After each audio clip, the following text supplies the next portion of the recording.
क्या अमागी media labs में पैसा लगाना चाहिए? अब इस शॉर्ट को पूरा देख लो, आप तब डिसाइड करना।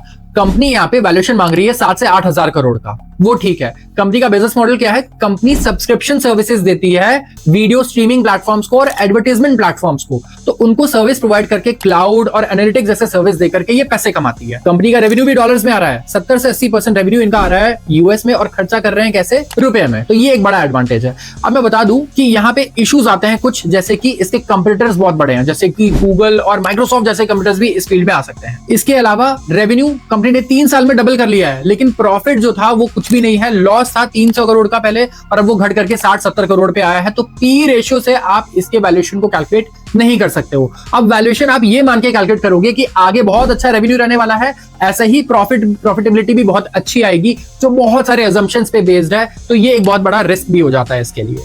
अब कंपनी का बिजनेस मॉडल समझ लिया, तो क्या अडानी, अंबानी या टाटा इसको कॉपी करके इससे बड़े बन जाएंगे? अब मैं बता दूं कि बिजनेस में मोट इजी नहीं है, लेकिन डिफिकल्ट भी बहुत ज्यादा नहीं है। तो ये मीडियम डिफिकल्टी वाला मोड है, बाकी लोग भी कर सकते हैं अगर वो पैसा इन्वेस्ट करें और टैलेंट में इन्वेस्ट करें तो। इसके अलावा अगर आप देखोगे तो कंपनी ओवरऑल बेसिस पे कहीं ना कहीं क्लाउड और एआई डेटा सेंटर से इसे कंपीट करना होगा when it comes to cloud और टेक्नोलॉजी, जहां पे इसे ज्यादा पे करना पड़ सकता है। तो आगे रेड फ्लैग ये है कि इनके खर्चे बढ़ सकते हैं, आगे एक रेड फ्लैग ये है कि इसका रेवेन्यू वॉलेटाइल हो सकता है यूएस की वजह से, और बड़े बड़े कंपटीटर्स भी आ सकते हैं। कुछ गुड न्यूज भी है, जैसे कि मार्केट ही 20% से ग्रो कर रहा है और कंपनी मार्केट की ग्रोथ को लगातार बीट कर रही है।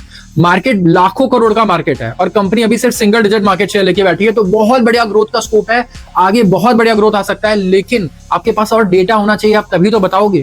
और इसी कारण से आईपीओ के लिए स्टॉकबॉक्स का कहना है कि आप अवॉइड कीजिए, अभी कंपनी अगर पसंद है तो वेट कीजिए और डेटा आने का, और तब आप इसमें पैसे इन्वेस्ट कर सकते हैं क्लैरिटी के साथ, ना कि फोमो के साथ। तो ऐसे ही इनसाइट्स के लिए स्टॉकबॉक्स के चैनल को सब्सक्राइब कर लीजिए ताकि आप इंपॉर्टेंट अपडेट्स और इनसाइट्स बिल्कुल भी मिस ना करें। Investment in securities market are subject to market risks. Read all the related documents carefully before investing.